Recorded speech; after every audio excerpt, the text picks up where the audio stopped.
Boa noite, amigos. Mais um episódio do The Dealers para você. Eu tenho que falar, como eu falo sempre, dá um joinha aí, por favor, compartilha esse vídeo, solta no grupo de WhatsApp e tudo mais, porque hoje, mais do que nunca, vai estar super interessante. Eu tenho um amigo querido aqui, que não é tão antigo no mercado automotivo. Ele vai contar como é que ele aterrissou nesse mercado, mas está fazendo uma pequena revolução. Pequena, eu fui modesto, né? Mas eu vou até ler um pouquinho da história dele para vocês saberem como ele é. Ele fundou e é CEO da Bolt Software e Dealer Space. Recebeu investimentos dos fundos B3 e Canary, L4 da B3 e Canary.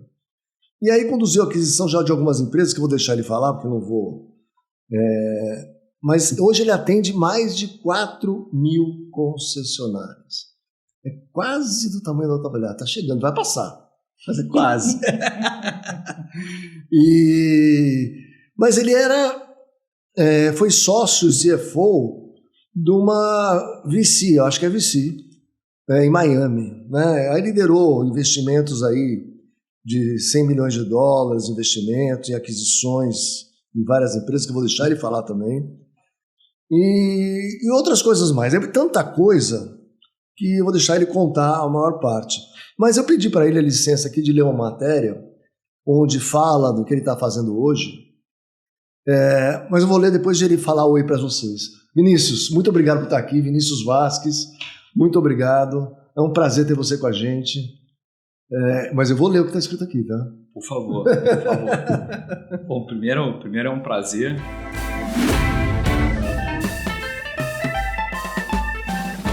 Acho que vir aqui para Vinhedo é uma oportunidade de ter um tempo que passa mais devagar, né, do que São Paulo, e acho que assim, você é, como sempre, muito generoso na sua introdução, alguns exageros que eu vou fazer questão de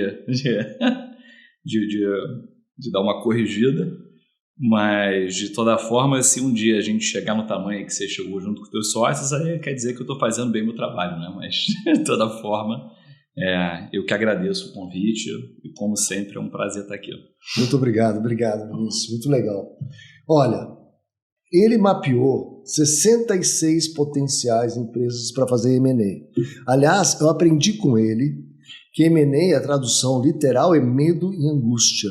Então, miséria e angústia. Não, miséria e angústia. Não, eu traduzi para medo. O medo está embedado na miséria, entendeu? Ou na angústia.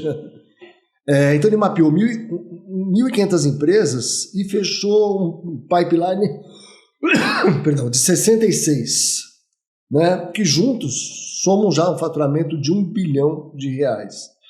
Então, a Bolt quer impulsionar o crescimento orgânico, soluções complementares, na plataforma que está construindo para o setor automotivo. Ou seja, vai mudar o jeito da distribuição brasileira de alguma forma. Ele já comprou 3 empresas, que ele vai falar aqui quais são, mas ele quer transformar essa plataforma num one-stop shop para o mercado automotivo. Ou seja, todo mundo que tiver na distribuição de veículos, principalmente concessionárias, vai de uma forma ou de outra passar nessa plataforma. É isso. É por aí, eu acho que... E como é que você caiu nisso? Não, pois eu acho que tem um elemento de cair de paraquedas, assim, definitivamente, mas acho que está ligado à incessante procura, né? Então, assim, tudo começou eu saindo de Miami e vindo para cá em 2021, no final, o mercado estava extremamente aquecido e tinha uma categoria de investimento na América Latina que combinava um pouco do venture capital com M&A, né? É quase um buy and build, né? E na época tiveram rodadas assim muito grandes em empresas consolidadoras de bens de consumo. Então o cara basicamente olhava o mercado de e-commerce crescendo bastante, né? Principalmente na América Latina. A explosão do e-commerce no Covid, né? E aí você teve o nascimento de algumas empresas, né, que tinham uma ambição de crescimento rápido, mas destravavam esse crescimento comprando, né? Então, um exemplo é, olha, tem 10 marcas que estão crescendo bastante no e-commerce, poxa, deixa eu comprar elas, deixa eu melhorar a operação, deixa eu trazer mais escala, mais inteligência, deixa eu aplicar essa fórmula de bolo aqui para que eu possa crescer exponencialmente, né? E o benefício de um M&A bem feito é que você consegue alavancar o teu crescimento, né? Feito da forma correta, ou destruir valor, né? Esse é o problema. Agora, e aí tinha esse movimento muito forte, e teve algumas rodadas aqui, principalmente da Merama, da Valório no México, Wonder Brands e algumas outras, que abriram portas para essa pergunta, né? Poxa, olha, dá para fazer isso com software? Então a Bolt começou com isso, começou com uma cabeça de consolidação em software, que já era algo bem explorado nos Estados Unidos, né? Principalmente no Canadá. Tem um canadense que ele começou com 25 milhões de dólares, hoje a empresa acho que vale uns 40 bi de dólar. Olha só. E mesmo no IPO ele não captou, só foi venda na secundária. Então era um negócio assim, comprar softwares verticais, né? No caso dele não melhorar, inclusive ele está no mercado automotivo também. Não é a Constellation, não? É a Constellation. Tá vendo? Isso aí. Né? E o mercado automotivo brasileiro. Sim. E aí, assim, a Constellation já tinha umas 14 empresas aqui e é um mercado que a gente mapeou de 5.500. Então, a Bolt ela começou de forma agnóstica. A gente olhava para o mercado, né, horizontal, um mercado mais de processos, de BPM, automação, e olhava para o mercado vertical. Só que nessa, teve um problema ali macroeconômico com a guerra da Ucrânia que o funding secou em todas as casas e teve um reset da indústria de venture, né? E a gente ficou com caixa olhando a empresa. Só que nesse olhando a empresa, cara, tipo, das 5.500 a gente qualificou facilmente umas 1.800 empresas. Do setor automotivo. Mas como é que vocês olharam? Não só setor automotivo. Tudo. A gente olhou comércio exterior, olhou jurídico, olhou saúde, olhou transporte. Eventualmente a gente chegou até automotivo, né? E no automotivo, assim, o que me chamava muita atenção é o mercado relativamente pequeno de empresas de software, né? Você tem 69 empresas, mas ainda assim é uma indústria gigantesca, né? E começou assim a ter já uma sinergia, uma conversa muito bacana com a L4, né, o fundo cujo único cotista é a B3, que estava procurando teses onde ela podia investir que tivessem ganhos sinérgicos com todo o ecossistema de B3. E aí a gente começou a falar, poxa, o que você está olhando aí no automotivo? Eu falei, tem 1 ou 2 empresas aí que eu estou namorando.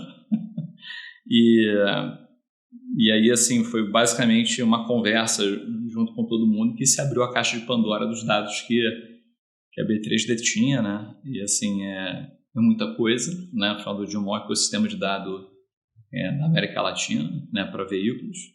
E a gente começou a rabiscar essa tese de não só entrar no mercado concessionário, né? Mas olhar a parte de logística, olhar a parte de locadora. E aí pegar toda a cadeia. Pegar toda a cadeia, só que começando, né? Acho que toda tese de consolidação ela tem que começar e se provar bem feita em algum lugar, né? E a gente optou pelo mercado concessionário por ver condições de entrada bem atrativas, né? E ao meu ver, assim, cara, mercado aí de 50 bi de dólar, né, de receita, faturamento de dealer, né, fora o que não faz com serviços e com F&I. Enfim, tirando autoavaliar um ecossistema um pouquinho obsoleto, né, e alguns dinossauros, né, e a gente falou, poxa, vamos tentar entrar nesse mercado e fazer um trabalho bacana, seja na consolidação, seja no uso dessa inteligência para poder ajudar o dealer a ter mais resultado operacional, né? Acho que no final do dia é o objetivo. Bom, há quanto tempo você está nessa toada? Escolhi o segmento automotivo. Casei com a B3 aqui. Sim. Vamos sair comprando as empresas. Sim. Dos 3 anos que eu comecei a Bolt, ou até mais, a gente tem 1 ano e meio desse casamento junto com a B3. Onde você focou no automotivo. Sim. E aí, quantas e quais empresas você comprou em 1 ano e meio? Sim, em 1 ano e meio a gente adquiriu, o início foi a fusão entre a DealerSite, que era o principal player de sites automotivos, né, para concessionária e montadora, Em seguida, a gente, enfim, fizemos a fusão com a Follow Eyes, né? Na época era o vice-líder, né? O challenger do mercado automotivo. De CRM. E, eventualmente, a gente fez uma compra que eu achei que foi muito natural, que foi a Fenai Brasil, né? A Fenai System, onde a gente, de uma certa forma, não entendia por que o concessionário tinha que comprar 6, 7, 8 sistemas, né? Então, e concentrar tudo num só era muito mais fácil, né? Não só mais fácil, mas, poxa, acho que assim, tá no mercado que a margem é super enxuta, né? Estamos falando aí de 2, 3% de margem líquida nas empresas privadas, né? Enfim, e aí eu acho que o jogo é, poxa, como é que eu consigo aumentar a receita e reduzir o custo do cara? Então, a tua ideia é mais ou menos o que a Cox tenta fazer nos Estados Unidos, já tentou, já consolidou algumas coisas, né? É mais ou menos isso? Não, é mais ou menos isso. Acho que assim, na base, você tem tal como a Cox ali, que na época tinha feito, acho que já umas quase 30 aquisições, né? Via Dealer Track, até a hora que ela tirou a Dealer Track da bolsa, e, enfim, botou para dentro privado. Ela usou, é engraçado isso, né? A Cox usou a Dealer Track para comprar a Dealer.com, por exemplo. Sim. Né? Sim. Sei lá. Sim. Eu não tenho... Comprou o Arcona. Sim. O timeline é que no mercado americano, assim, acho que é muito mais... não é aceitável, mas é muito mais, cara, propício ao M&A, né? Você tem taxas históricas baixas, você tem mais segurança jurídica, por aí vai. Mas, assim, também tem uma cultura do M&A muito enraizada. Então, se você quer ganhar escala naquele mercado, o M&A é uma decisão natural, né? Então, é muito mais fácil que organicamente, né? Você vai lá e pronto, e dá para fazer. Vai lá, faz o deal, mas aqui é 15%, como é que faz para comprar empresa? Aí tem que ser criativo.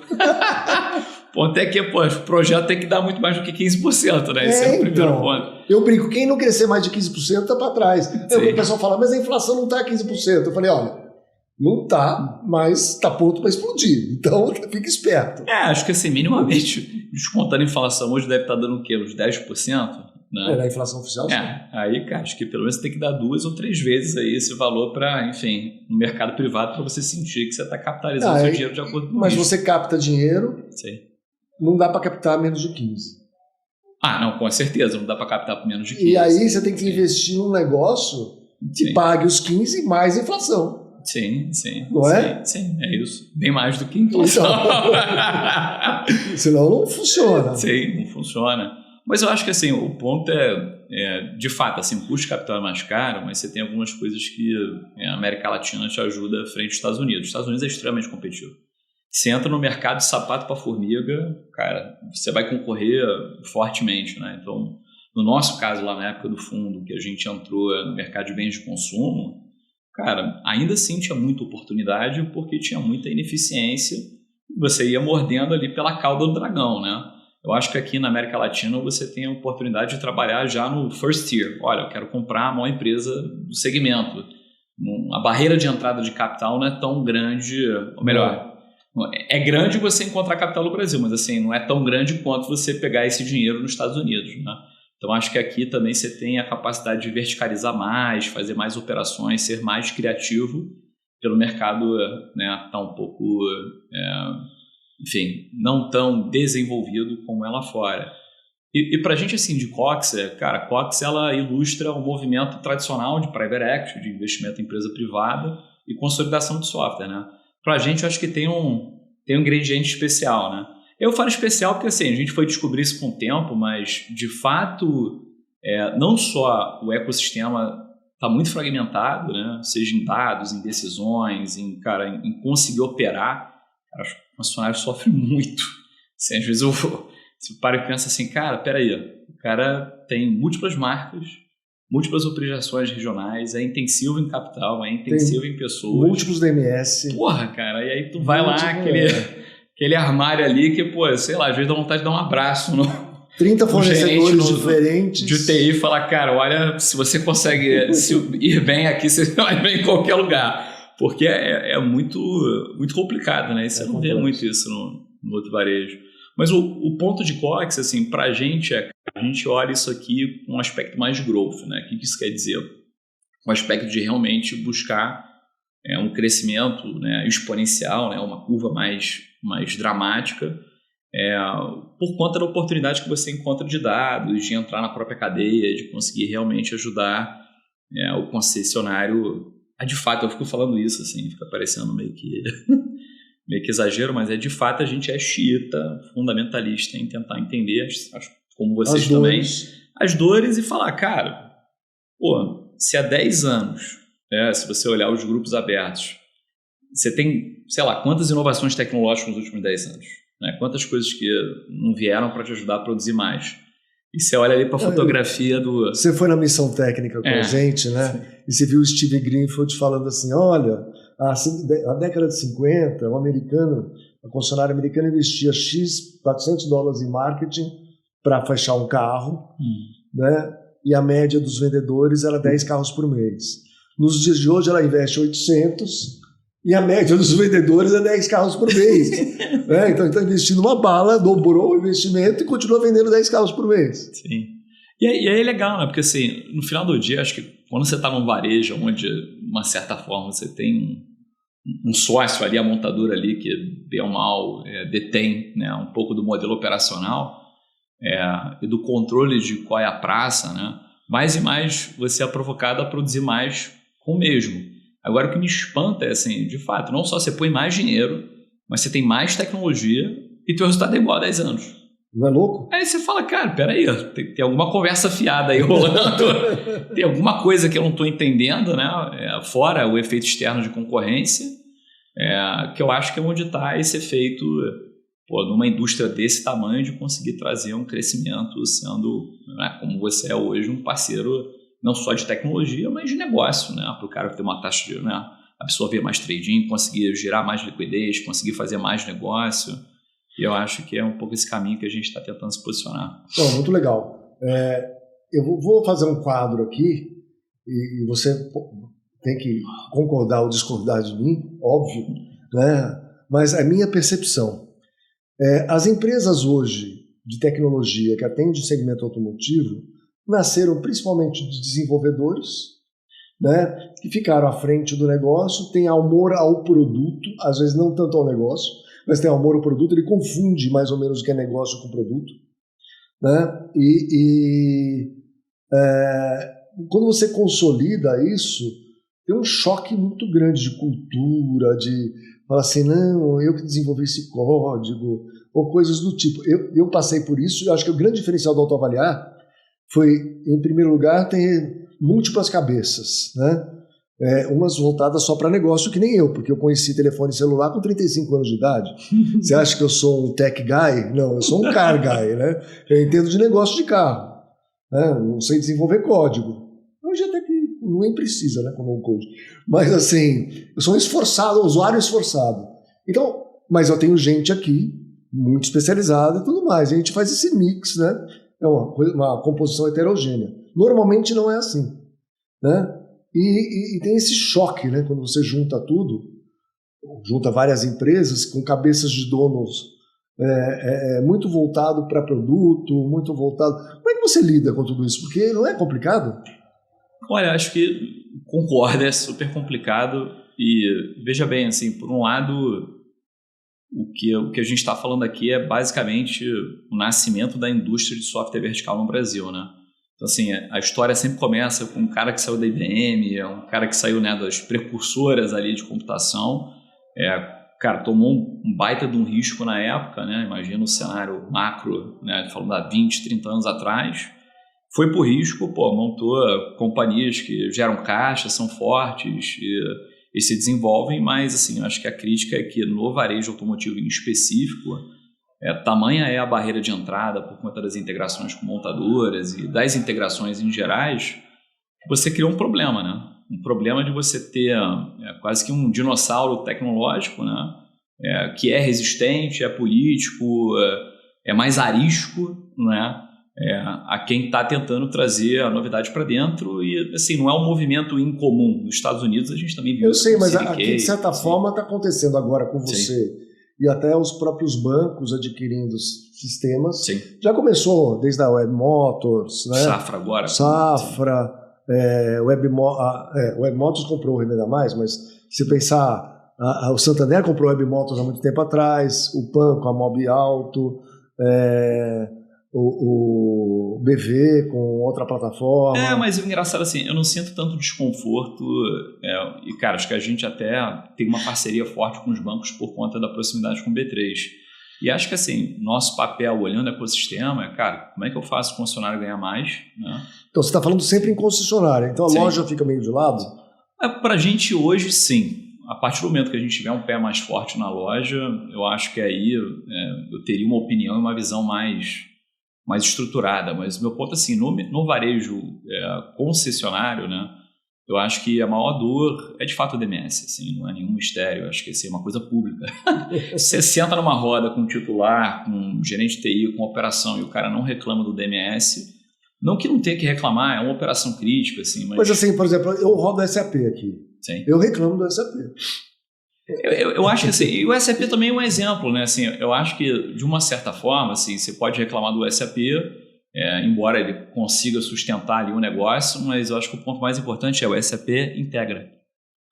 Integra, mas você tem que contratar um terceiro, que às vezes está sobrecarregado para desenvolver a integração, e aí demora. Essa é a minha crítica, né? Não é o sistema em si, é o modus operandi de você precisar customizar algumas coisas, integrar algumas coisas. A dor é a integração, você concorda? Eu concordo. Imagina que a gente é uma empresa de tecnologia que tem que integrar com o SAP.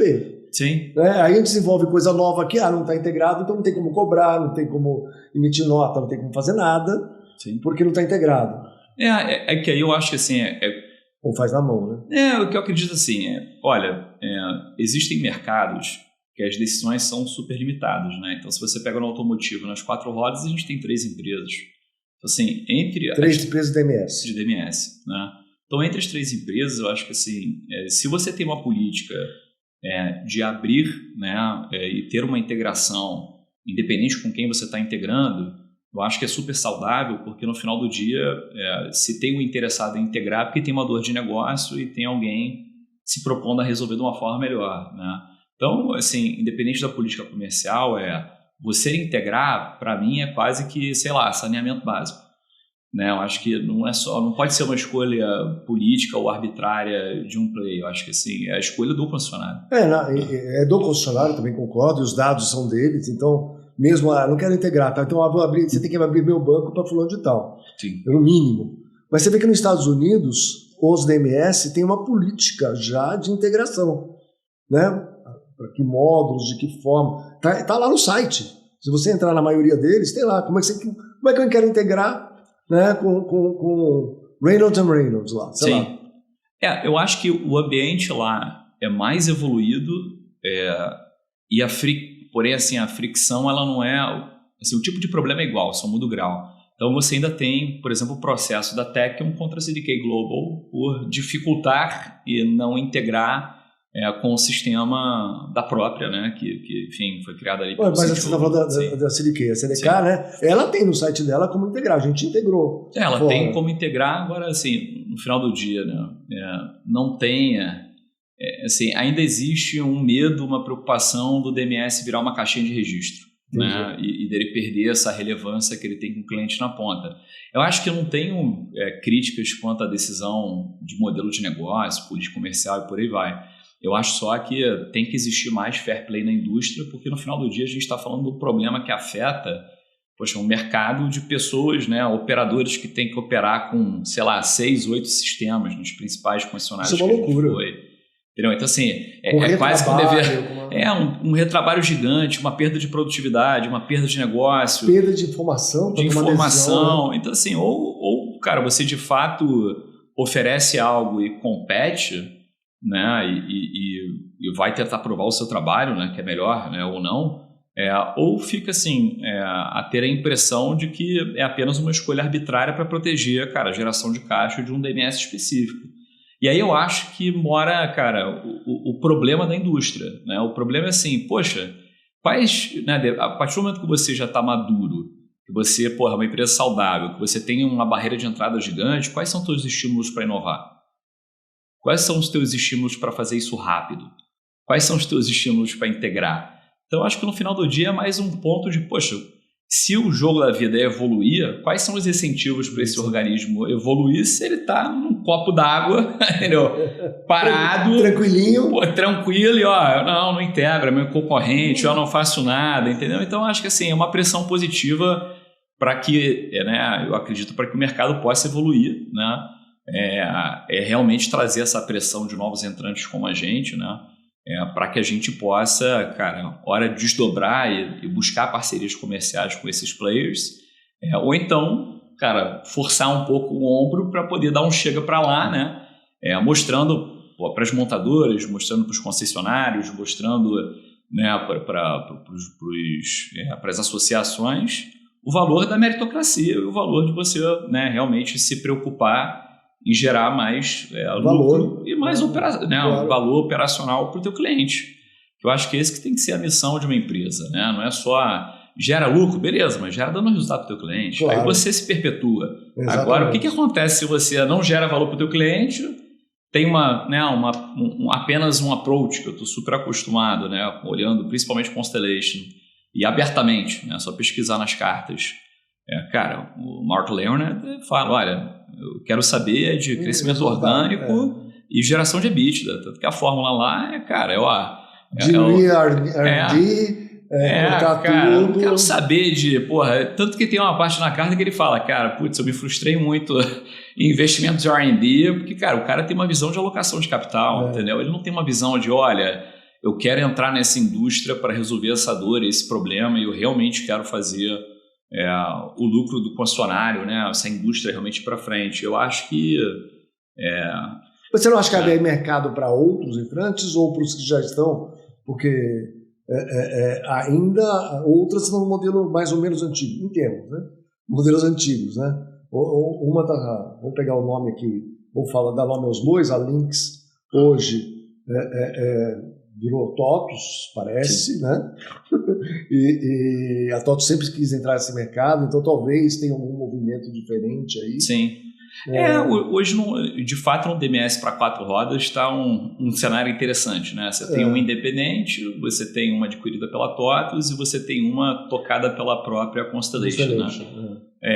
Eu acho que assim... Aí tem outros menores. Sim. Mas que tem uma casa de motocicleta. Sim. Né? Tem outros aí. Sim, E tem certa bastante influente, principalmente com Honda. Olha, eu acho assim, que também não dá para tirar a responsabilidade da própria montadora, né, na construção desse ecossistema. Eu só acho que ela deveria ter uma participação mais proativa em forçar, né, os caminhos para que você possa ter uma integração e uma participação de players novos de uma maneira mais justa. A própria associação. Exato. Então, olha, a associação de marca tem até mais força. Assim, não é uma questão de opinião só. Poxa, se você tem um setor que você olha a lucratividade, vamos esquecer, vamos falar de lucro bruto, vamos esquecer do valor do custo do carro. Ele está estável ou caindo, né? Taxa de juros subindo, floor plan sobe, cara, e titular ficando enforcado.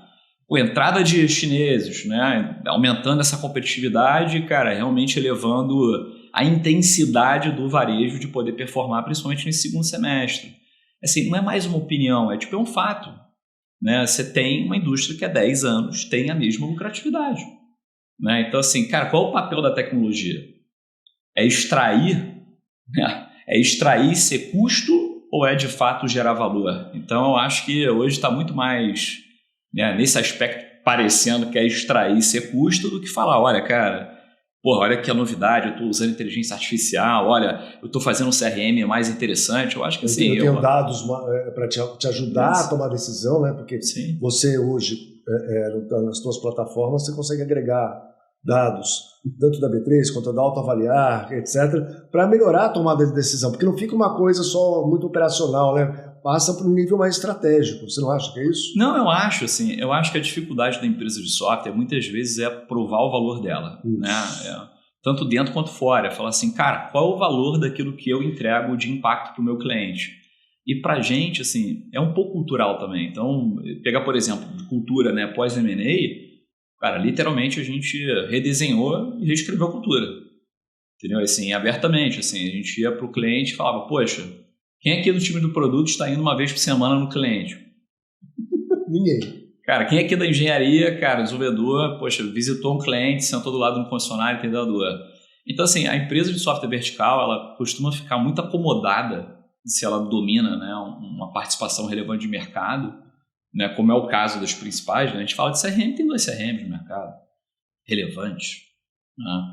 Então, assim, eu acho que isso deixa uma postura muito acomodada. E aí, assim, minha expectativa é assim, poxa, como que a gente consegue provar que a gente gera mais resultado?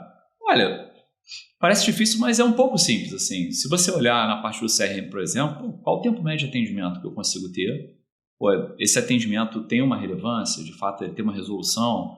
Poxa, olha, eu estou aumentando a conversão ou não? Isso. Eu estou ajudando esse cara a trazer mais? Eu estou ajudando esse cara a fazer mais negócio? Então, uma coisa que a gente faz hoje, por exemplo, por conta da aliança com o B3, cara, a gente baixa o funil de perda dos últimos 3 meses do concessionário, numa marca e região, vê, né, protegendo toda a confidencialidade, o que ele converte versus o que o mercado converteu. E aí, o que o mercado converteu, o que ele perdeu para uma outra concessionária da mesma marca? Do mesmo... E por que ele perdeu? Ele perdeu por tempo de atendimento, ele perdeu por preço, ele perdeu por condição de financiamento, né? Então, eu acho que assim, tem uma oportunidade de casar o sistema de registro, que eu costumo de brincar, o sistema de gestão, para um sistema de trabalho, entendeu? Poxa, por que eu estou perdendo o deal? Né? Não, o sistema de gestão hoje, vamos dizer assim, básico, ele usa muito para emitir nota fiscal iOS. Exato. E fazer pedido de peça para a fábrica. Quer dizer, é uma coisa muito básica, muito operacional, muito chão de fábrica, né? Sim. E ele teria que usar para uma tomada de decisão mais profunda. Aí ele tem que contratar outros softwares, sei lá, acho que tem Dealer Intelligence, tem um monte de software por aí, né? Pequenos. O legal é nem o DMS se propõe a conseguir entregar os analytics que o dealer precisa. Não, e outra coisa, né? Sim. Por exemplo, como é que a gente achou um diferencial nosso aqui? Eu não tenho vendedor na rua, eu tenho um consultor. Sim. Ele senta com o funcionário todo mês, abre o relatório, vamos analisar aqui, olha, o que dá para melhorar aqui, a captação pode melhorar ali, tua margem está aqui, isso a gente vai vender no showroom, isso a gente vai vender no repasse. Trocar uma ideia todo mês, mas tem que ser constante, tá ali e não existe isso no negócio. Né? Então, aí o ponto é, o teu consultor está na rua. E mora no estado, conhece a região, tem que ficar lá, tem que visitar. Ele faz check-in no nosso CRM quando chega e quando sai, para saber quantas horas ele ficou, o que fez, o que produziu. Eu acho que é engraçado que assim, eu também, quando eu entrei, a empresa era 100% atendimento remoto, né? Acho que no início a turma ia de fato no concessionário. Uma das primeiras coisas assim, gente, olha, consultor, comercial, tudo junto tá na cliente, praça, cara, entendeu? Não dá pra... Sim, eu acho que um ponto do movimento que até a gente conversou em algumas outras conversas, assim, cara, a oportunidade que o trabalho remoto te dá é você de fato ter a flexibilidade para ir para o teu cliente, não para ficar sentado em casa apático, né, alienígena, né, quase, né, sem saber o que está acontecendo ali no negócio que você se propõe a dar mais valor. Mas eu brinco com o DMS, mas assim, quem tiver à venda pode me buscar. Então, vamos chegar nesse ponto. Eu conserto. Vamos lá, 66 empresas que você mapeou mais ou menos. Sim. Vocês têm 8, não sei quantas. Mas muitas, né? Dezenas. Tá, tem tanta empresa assim para comprar? Cara, tem. Eu acho só que assim, a limitação vem que essas 68 vão estar segmentadas nesses 4, 5 blocos, né? Então, concessionária, parte de lojista, parte de locadora e o aftermarket, distribuição de peças, né? Oficina mecânica. Então, você tem um ecossistema assim de dezenas, né, em cada setor, principalmente no concessionário. Assim, de cabeça eu não tenho, mas, cara, tem umas dezenas de empresas. E são empresas que, assim, na nossa estratégia, ela é muito simples, né? Falo, a gente quer aumentar o ticket no mesmo cliente. Então, poxa, se eu trago um F&A, caramba, eu tenho 4.000 portas já. Se eu trago um F&A, o que eu consigo fazer de cross-sell? Poxa, a gente comprou, fechamos negócios ali no final do ano, quase no NDA com o Daniel Brandão, né, que isso é um ponto também, a gente compra sócios. Né, o sócio... Como é que funciona? Então, já aproveitando esse gancho aí. Sim, toda vez que a gente faz um negócio, a gente brinca que a gente compra o sócio também. Né, ele faz parte do preço de aquisição e do intangível que a gente paga, né? E assim, tanto na operação de Dealer Sites, a gente deu saída para os investidores, né, que eram donos, não eram os operadores, né, e aí a gente trouxe o César e o Marquinhos para dentro. Na Followise a gente tinha uma situação mais diferente, onde os irmãos Gil eram os controladores, a gente deu parte de liquidez e parte eles abriram uma grande posição dentro. Então, assim, a gente costuma trabalhar com uma ótica... Ele passa a ser sócio do Dealer Space. Sim, são sócios. Tá. Sim, então são sócios minoritários, a Bolt, né, o veículo acaba sendo... O que é? A Bolt Sim. é dona do Dealer Space? Sim, é o controlador. É o controlador. Sim, é o controlador. E a Dealer Space é uma empresa... A Dealer Space é uma empresa SA privada. Tá. Então, é a sociedade anônima privada. Então, a controladora que tem mais de 50% é a Bolt. Sim. O resto você fragmenta eventualmente num M&A que você faça comprando o dono. Comprando o dono. E aí eu acho que assim, poxa, a soma vale mais do que, né, o todo vale mais do que as partes, né? Então, eventualmente, a nossa capacidade de gerar mais valor, de ter mais peso numa conversa com o titular, e são as sinergias naturais, né? Porque o F&I tem uma proximidade mais com o titular, então a gente consegue falar mais de CRM, aí você vai conversar com o titular junto com o F&I e você vê que é uma entrada muito mais fácil, né? E hoje, assim, sendo franco, assim, a empresa não tinha uma proximidade tão grande com os titulares, né? Hoje a gente conta um pouquinho dos dados, cara, você solta um espirro, está sentado na mesa com o conselho, está sentado na mesa com o CEO, né? E isso é muito legal, né? Porque a gente Mas então, eu volto a bater naquele ponto que eu acho que tem as exceções, mas a maioria das empresas, principalmente de tecnologia, a pessoa não sabe falar sobre negócio, ele fala sobre produto. Exato. E DMS, então, cara, parece que o cara quer fazer, sei lá, parece que um ritual de tabelas de dados e processos e integrações. Eu acho que, mas isso nasce, cara, do DNA da empresa, né? Porque como a gente falou, é um engenheiro que toma um puta no risco, um herói, assim, acho que, cara, tem uma admiração por essas histórias, mas que chega a um ponto que ele se encontra muito mais no techniquez do que, cara, qual é o impacto que eu tenho que trazer para o cliente. Você fala no DMS, cara, está fazendo gestão de estoque, como é que você faz uma gestão de estoque mais eficiente, como é que você aumenta o giro, né, do estoque daquele cliente, porque no final do dia o que é lucro para o concessionário? E não faz sentido, então, para você ter uma empresa de consultoria junto, por exemplo? Porque assim, vai chegar uma hora que você... Podemos estudar. Não estou vendendo a mim.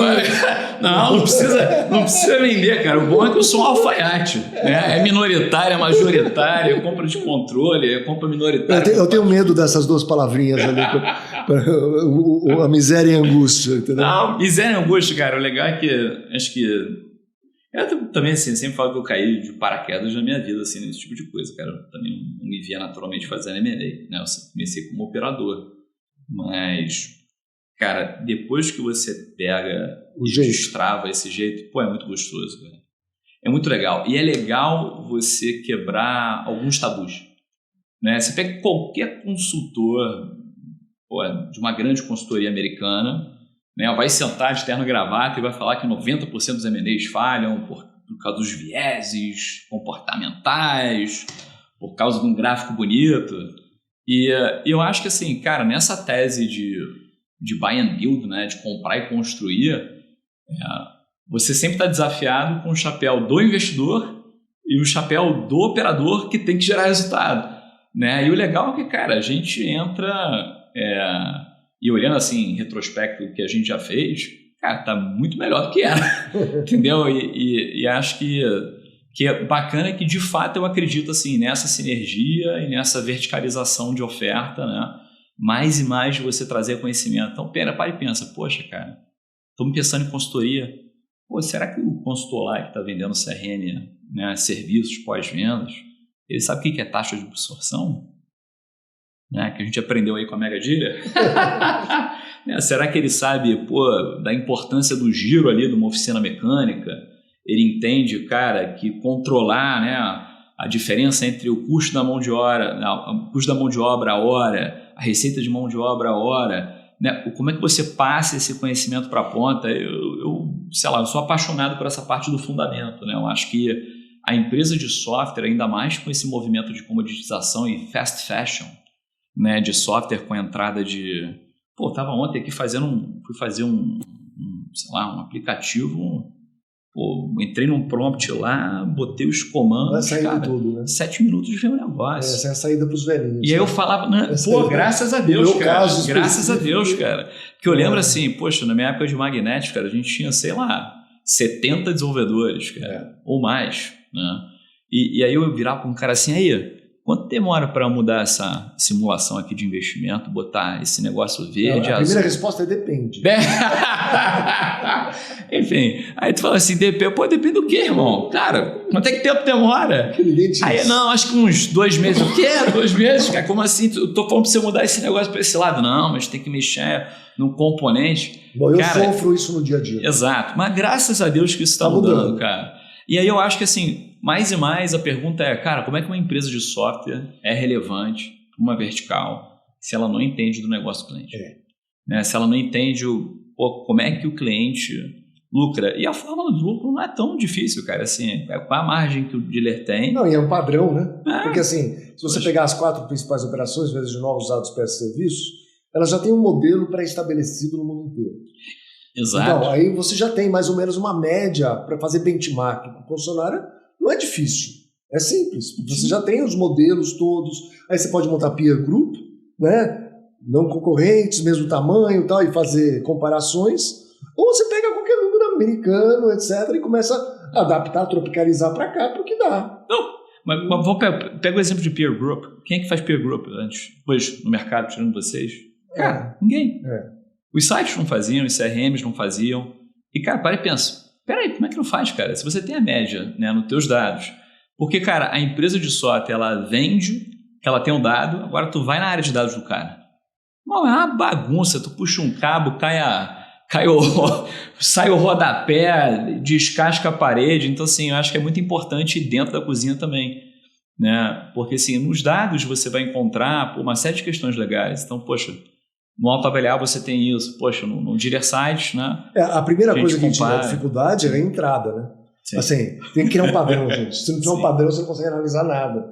Né? Onde entra lixo, sai lixo. Então, como é que a gente acerta esse padrão? No nosso começo era muito difícil, porque vinha um monte de coisa. Hoje, quando a gente puxa e empurra a informação para o DMS, já num padrão, a gente consegue, apesar que os nossos engenheiros de dados ficam xingando muitas vezes, etc., conseguem estabelecer um padrão, né, da mediana, da média, tirando os outliers, né, fazendo isso aqui. Mas tem uma lógica, né? Graças a Deus a gente tem muito volume, né, e a gente consegue criar onde você enxerga e você confia. Porque é fundamental isso. Porque a pior coisa que pode acontecer é você olhar para um número e falar assim, tá... Isso é verdade? Pô, cara, senta hoje assim, se você já não dividiu essa frustração alguma vez, você virar e falar assim, pô, titular, o diretor operacional, cara, qual é o teu tempo médio de atendimento? Cara, qual é a tua taxa de absorção ali no trading? Pô, qual é a tua margem naquela marca? Qual é a tua margem naquela oficina ali de moto, naquela oficina ali de carro? E o cara fala, pô, não sei. E aquele não sei, assim, angustiado. Né? Porque assim, é uma indústria que está tão fragmentada no software e o problema ali, né, no core, de você ter um modelo de dados tão fragmentado e desorganizado, que impede que o varejo faça o que o varejo faz de melhor. Então, se você vai numa rede varejista, né, se você vai num Walmart da vida e senta para ver a mesa de resultado, é peer group.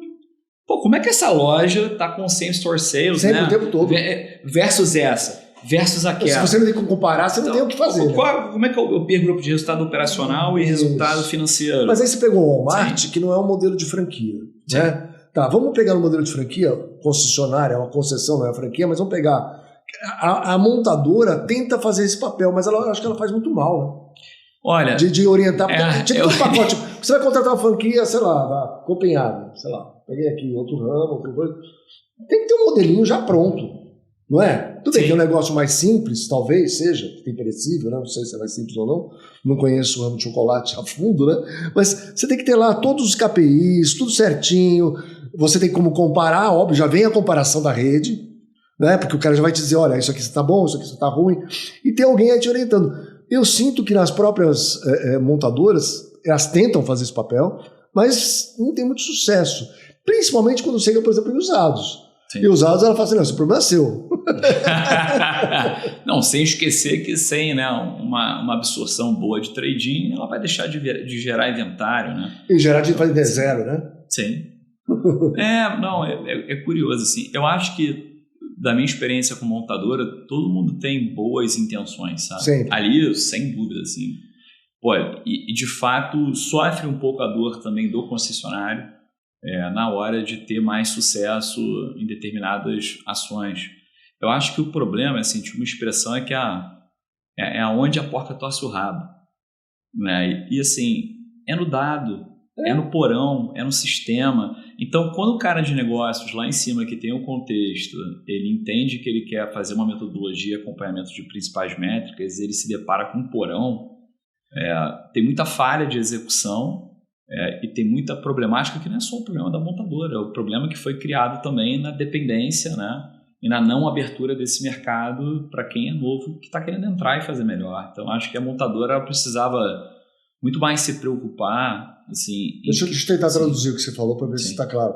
Quando ela homologa alguns sistemas, trava naqueles sistemas, e aí pronto, ó, esse aqui é o padrão, esse sistema que você tem que usar, etc. Mas aí ela trava cara, um pouco. Meu ponto é assim, controla o processo de homologação. Não controla o homologado. Porque a partir do momento que você point fingers, né, escolhe ali o homologado, cara, você faz um processo seletivo enviesado, muitas vezes até político, e você perde o que mais traz evolução num ecossistema, né? Que é a competição.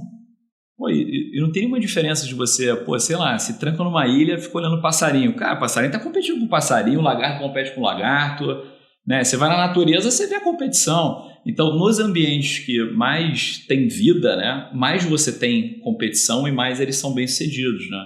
Eu acho que assim, a cabeça da montadora deveria ser muito mais criar as condições para que ela consiga fazer novos entrantes prosperar. Mesmo que esses novos entrantes compitam comigo. Eu adoro competição. Claro. Entendeu? Então assim, poxa, entrou um CRM novo, ele tá fazendo tal coisa. Pô, maravilha, cara. Deixa esse cara ganhar espaço, vamos concorrer. Vou comprar ele depois. Né? Então assim, isso tem... também tem esse aspecto. Né? Quem for um CRM que está indo bem, estamos também à compra. Então assim, eu acho que tem esse aspecto, sabe? E por ter caído de paraquedas, eu também acho que assim, a indústria automobilística, mesmo com as suas nuances, não deixa de ser varejo. Né? Então, assim, você tem, no meu passado, consolidando empresas, né, de e-commerce, marcas, fábricas. Cara, a gente tinha uma pegada muito sistêmica na gestão de funil de marca de vendas. Por quê? Porque, cara, era matar um leão a cada dia. Você não sabia que se teu DRE está positivo ou negativo. Você vai saber no final do dia porque você está comprando mídia, né, e vendo se o cara compra, onde você vai fazer o shipping, se você vai ganhar dinheiro ou não. Então é muito no dia a dia. Então você não pode dar esse mole de essa página está ruim, ou esse processo está quebrado, ou minha regra de remarketing não está tão bem construída. Cara, quando você vai no varejo, e assim, eu falo até da plataforma que a gente vê hoje, você vai num site, deixa um lead, é o quê? Um formulário quadrado. Pelo amor de Deus, cara. Aí você fala, não, mas a montadora setou que esse é o padrão. Fala, pelo amor de Deus, cara. Então, vou entrar nesse ponto agora. Entrou um monte de montadora nova. Sim. Principalmente chinesa, né? Elas estão com outra mentalidade? Você já pegou algumas assim diferentes? Olha, eu acho que a mentalidade está diferente, eu acho que a vontade é genuína de fazer coisas diferentes também, e acho que elas têm mais liberdade de fazer diferente do que as demais, embora tenha um demais que assim, é engraçado que também dá a depender de montador o grau de... Calma aí, porque eles estão nomeando os mesmos grupos que a gente tinha ontem com as outras marcas. Sim. E aí? E aí que assim, na hora de escolher a plataforma tecnológica, eu acho que eles têm uma capacidade de andar mais rápido, né? São mais ágeis. Cara, o capital chinês não dorme, então acho que isso traz uma dinâmica que a gente adora. Aí fala assim, pô, fulano é muito rápido. Cara, a gente adora isso, então vamos embora. Agora, eu acho que o ponto ainda assim, continua tendo esse desafio de quebrar esse gelo, né, das integrações e das homologações, né? Então, ainda assim, você pega os chineses, eles trabalham com os mesmos DMS. Né? Então, tem uma carência, né, por uma plataforma que conecte essa ponta a ponta, e acho que empresas aí como a Zero Space se posicionam para conseguir resolver, né, essa carência, seja fazendo as parcerias, integrando quem tem que integrar, seja construindo esses módulos para que a gente consiga fazer essa experiência mais fluida, né, de um player chinês que quer mostrar um melhor atendimento como uma proxy de que o produto também é parte daquilo, né? Então, eu acho que isso tem sido bem sadio para competir. Mais uma vez, eu acredito que competição movimentar o mercado para essa direção. Eu vou fazer uma provocação aqui, né? Os nossos sistemas, vou incluir eu trabalhar, de certa forma são periféricos em relação ao DMS, né? Sim. Então, eles orbitam ali em relação ao DMS. Por que não fazer um DMS? Bom, já integrado com tudo. Acho que a brincadeira eu prefiro comprar um. E eles sabem que a gente está na praça. Mas eu acho que assim, eu acho que é uma boa provocação. E inevitavelmente, assim, não estou dizendo Zero Space, mas eu acho que assim, é o que aconteceu no mercado americano. Né? O mercado americano tinha poucos players também, né? Vamos pegar, tinha UCS, Brevans & Reynolds e CDK, né? Sim. E você tem um Tekion, que, cara, acho que a história é legal, porque eu tive a oportunidade de conhecer o Jay, que é o fundador, e ele foi o CTO do Elon Musk, né? Eu não sei se eu te contei isso, mas ele foi conta pra gente, então. Ele foi numa história, ele foi numa loja foi numa reunião com um desses dinossauros, né? E se sentou junto com o Musk, né? E aí começaram a apresentar os sistemas. Aí, terminou a reunião, o Musk olhou pra cara dele e falou assim: "Are we gonna use that crap? A gente vai usar essa porcaria?" Aí o cara, olhando pra ele assim, você consegue construir um? Aí ele, com dinheiro, sim. E, o dinheiro veio, o cara construiu um e, cara, hoje, assim, você vai no NADA e você vê a plataforma dele de cair o queixo. E a montadora investiu. Né? Você tem uma série, tem aí os montadores que investiram atrás deles, que ele já levantou mais de $600 milhões. Né? A empresa já está valendo, sei lá quantos bi de dólar. Então, eu acho que tem também essa provocação, porque, assim, inevitavelmente, chega o dia, né, a gente brinca que nem o peru de Natal, né? Assim, o peru de Natal tá lá 364 dias, só se alimentando, né? A vida parece boa, né? Tá tudo acomodado, eu tenho minha rotina, né? Eu tenho minha rotina, entrar na fila aí, eu tenho minha rotina, é assim que o mundo funciona, e o belo dia de Natal, a cabeça dele é cortada. Então, acho que assim, um belo dia, eu acho que assim, essa pressão ela já chega hoje e acho que a tendência é aumentar, porque no final a indústria precisa evoluir, né? E para ela evoluir, ela precisa mudar, né, certos tabus, não só de sistema e dados, mas também de modelo operacional do próprio concessionário. Eu não passo preço no WhatsApp, né? Eu não dou valor de repasse, eu não faço F&I, né? Eu não dou nenhum dado de F&I, mas o cara tem que vir na minha loja. Eu falo, mas cara, por que o cara vai na tua loja então? Por que ele não levanta e vai na próxima, né? Então assim, talvez até depender de qual CEP do cara você deveria modelar, né? Se você vai pressionar ou não. Se eu estou do lado da casa do cara, o cara vai aparecer aqui. Se eu não estou, tu vai perder negócio. Então, eu acho que assim, também essa necessidade de mudança de comportamento, de um varejo menos receptivo, né, ali no showroom, de receber gente, e mais ativo em, cara, como de uma forma sistêmica e de acordo com o meu modelo operacional, eu vou testar os meus tabus, né? Eu vou fazer testes A/Bs, eu vou buscar essa automação, eu vou entrar em contato com o cliente. Eu acho que isso tende a mudar bastante. Eu acho que é um momento legal na indústria, né? Então, sim. Eu acho que uma das barreiras também que a gente estava pensando aqui, que é igual ao mercado americano, são empresas tradicionais, familiares, que agora está chegando uma nova geração. Sim. Ontem, por um acaso, eu dei aula para os sucessores da Volkswagen e eu fiz abertura só, não dei aula nenhuma, né? Que o meu time que deu. Mas, assim, na abertura eu falei uma coisa muito interessante, né? Nem teus avós, nem teus pais passaram por uma transformação de indústria que está sendo hoje. Verdade. Por quê? Porque, em primeiro lugar, nunca teve tanto pau-e-trem para vocês lidarem. Não importa se é para vender, para pós-vendas, você vai ter que entender um novo negócio. Antes você tinha o modelo a combustão. Hoje você tem o combustão, o mild hybrid, o PHEV, o HEV, o 100% elétrico.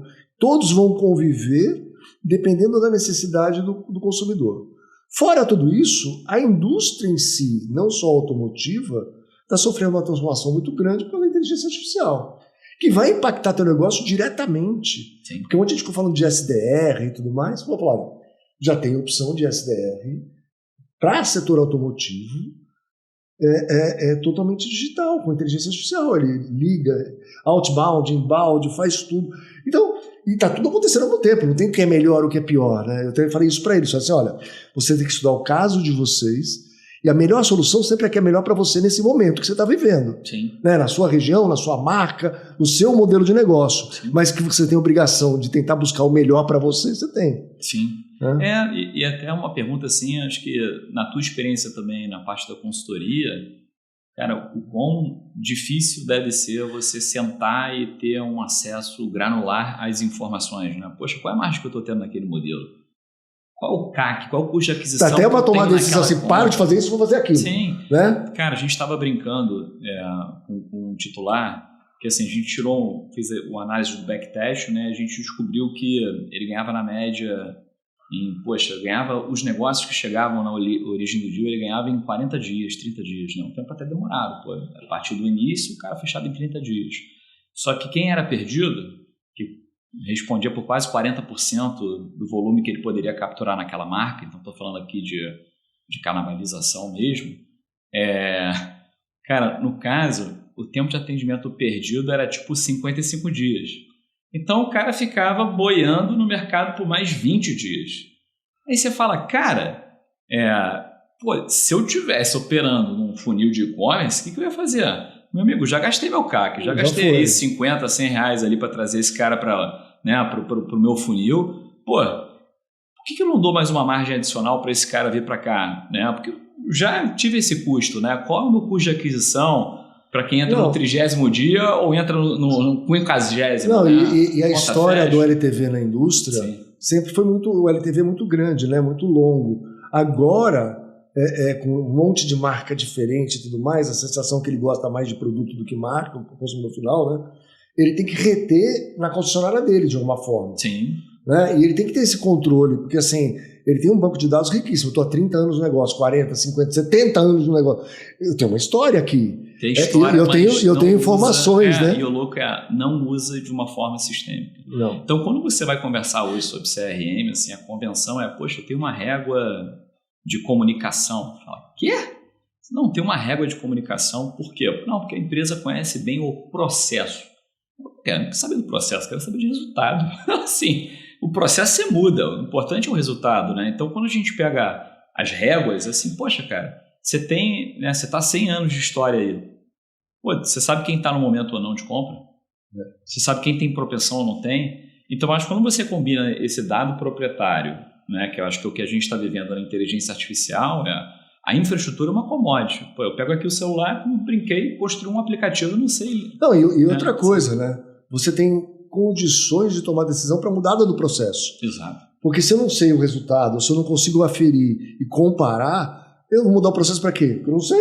Sim. Então eu preciso ficar mudando o processo o tempo todo. Hoje em dia, esse é o desafio, né? Sim. Eu tenho que preparar meus times e mudar o processo para me adaptar à nova realidade. Sim. Né? E realocar recursos, né? Porque às vezes eu tenho lá no meu BDC, seja lá, pré-venda, do nome que quiser, eu tenho lá não sei quantos SDRs e tudo mais, falo assim, não, eu vou realocar esse pessoal, uma parte para pós-vendas, vou fazer isso, uma parte mandar embora e vou colocar digital, tá? Eu tenho que ter parâmetros para tomar essa decisão. E aí deu certo ou errado é a barriga no balcão. Né? Porque eu acho que assim, a partir do momento que para você puxar e acompanhar esses indicadores ou propor mudanças operacionais, né, em estruturas, né, governanças que estão muito preocupadas com a lucratividade, né, no curtíssimo prazo, porque, cara, o floor plan tá correndo, você tem que girar. Eu acho que fica difícil quando 95% do seu tempo tentar juntar um tabuleiro, né, de um puzzle ali, né, para conseguir juntar as peças e construir um entendimento daquele problema. Então, é o que a gente vê um pouco isso, assim, ainda falta esse saneamento básico de dados para você conseguir, de fato, medir, tomar decisões, né? E acho que a gente volta para a conversa do DMS. Poxa, hoje, então, se eu pegar ali uma rede no próprio DMS, independente qual seja, e começar a destrinchar, entrar, olha, eu quero saber qual o custo, né, por lead naquele modelo, eu quero saber qual é a margem de serviços que eu tenho no Jetta? Assim, você não vai conseguir, você vai demorar muito tempo. E eu acho que isso mata o incentivo e a ação, porque tira essa esperança, né? Tira esse ponto de, vou fazer essa análise, vai melhorar um pouquinho aqui, e o varejo ganha disso.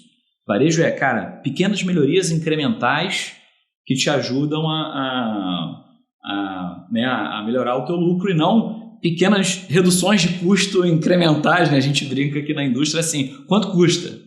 Não quero saber quanto dá dinheiro, quero saber quanto custa. Dá para diminuir? E acho que assim, os americanos falam bem assim, um race to the bottom, né? Uma corrida para baixo, que conforme você tem consolidação, né? Você tem um ambiente de consolidação, taxa de juros alta, cara, floor plan, sufocando, marcas que estão tendo pouco desempenho pela demora de renovação da plataforma tecnológica, um semestre e condições macro ainda, né, neutras ou até pessimistas até o final do ano, eu acho que fica de fato complicado para você conseguir trazer isso rápido e assim, e acho que o legal é que a gente sente essa dor na pele, né?